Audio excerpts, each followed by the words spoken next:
بسم اللہ الرحمن الرحیم۔ ناظرین اکرام السلام علیکم ورحمۃ اللہ وبرکاتہ۔ آپ دیکھ رہے ہیں مدثر قرآن کے پلیٹ فارم سے ایک نہایت ہی خوبصورت پروگرام تفہیم المسائل، اس میں آپ لوگوں کے مسائل کو حل کیا جاتا ہے۔ آج اس کا چوتھا ایپیسوڈ ہے، اور آج کے ایپیسوڈ میں جو گفتگو کی جائے گی وہ یہ ہے کہ قیامت کب قائم ہوگی اور اس کی نشانیاں کیا ہیں۔ صحیح مسلم میں حدیث پاک ہے کہ قیامت جمعہ والے دن قائم ہوگی۔ حدیث مبارکہ میں قیامت کی کئی نشانیاں بیان کی گئی ہیں، جن میں سے چند یہ ہیں کہ علم اٹھا لیا جائے گا، جہالت ہر جگہ پر چھا جائے گی، معاشرے میں بدکاری اور شراب نوشی کی وبا عام ہو جائے گی، اور مردوں کی بنسبت عورتوں کی تعداد جو ہے وہ زیادہ ہو جائے گی، امانتیں ضائع کر دی جائیں گی۔ اور اس کی نشانی رسول اللہ صلی اللہ علیہ وسلم نے یہ بتائی کہ مسلمانوں کی زمام اقتدار نااہل لوگوں کے پاس چلی جائے گی، قومی جاگیر کو اپنا مال سمجھ لیا جائے گا اور اس کو اپنی ذات پر خرچ کرنا شروع کر دیا جائے گا، امانت کو مال غنیمت سمجھ کر اس پر ہاتھ صاف کیے جائیں گے، لوگ زکوٰۃ کو تاوان اور جرمانہ سمجھنا شروع ہو جائیں گے، یا تو وہ دیں گے نہیں، اگر دیں گے تو بے دلی سے دیں گے، علم دین دینی مقاصد کے لیے نہیں بلکہ دنیاوی مقاصد کے لیے حاصل کرنا شروع کیا جائے گا، مرد اپنی بیوی کا فرما بردار ہوگا، اطاعت گزار ہوگا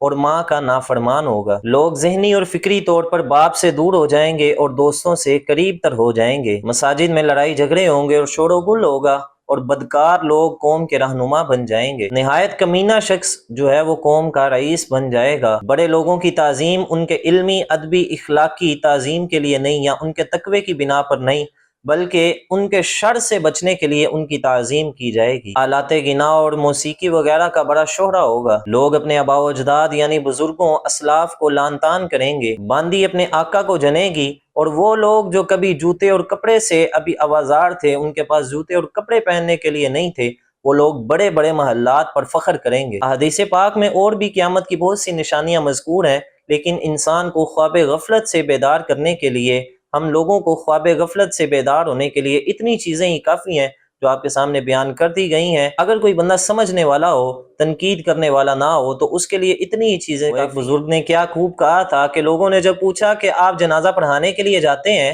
تو وہاں جنازہ پڑھا کر واپس آ جاتے ہیں، آپ لوگوں کو واعظ کیوں نہیں کرتے، نصیحت کیوں نہیں کرتے؟ تو انہوں نے فرمایا کہ میں کیا واعظ کروں، سامنے جنازہ پڑا ہوا ہے، لوگ اپنے ہاتھوں سے اس کو غسل وغیرہ دے کر اپنے کندھوں پہ اٹھا کے لے کر آئے ہیں، تو میں ان کو کیا واعظ کروں؟ اگر یہ دیکھ کر بھی نہیں سمجھ سکتے تو سب سے بہترین جو چیز ہے وہ یہ ہے کہ انسان دیکھ کر نصیحت حاصل کرے۔ اسی لیے میں نے آگے جملہ بولا کہ انسان کو غفلت سے بیدار کرنے کے لیے اتنی ہی چیزیں کافی ہیں جو بیان ہو چکی ہیں۔ اسی ہی ضمن میں اللہ رب العزت نے قرآن مجید فرقان حمید میں سورہ حج کی آیت نمبر 46 میں ارشاد فرمایا فَإِنَّهَا لَا تَعْمَى الْأَبْصَارُ وَلَكِنْ تَعْمَى الْقُلُوبُ الَّتِي فِي الصُّدُورِ، آنکھیں اندھی نہیں ہوتی بلکہ وہ دل بصیرت سے محروم ہو جاتے ہیں جو سینوں میں دھڑکتے ہیں۔ تو یہ چند نشانیاں تھی جو حدیث پاک میں قیامت کے بارے میں مذکور ہیں کہ یہ جب نشانیاں واضح ہو جائیں گی تو قیامت آ جائے گی۔ سب سے بڑی جو نشانی ہے وہ حضور علیہ الصلوۃ والسلام نے جو ارشاد فرمایا ہے وہ یہ ہے کہ دجال آ جائے گا، حضرت عیسیٰ علیہ السلام دوبارہ دنیا پہ تشریف لائیں گے، ایک دور ایسا آئے گا کہ مسلمانوں کی کثرت ہو جائے گی،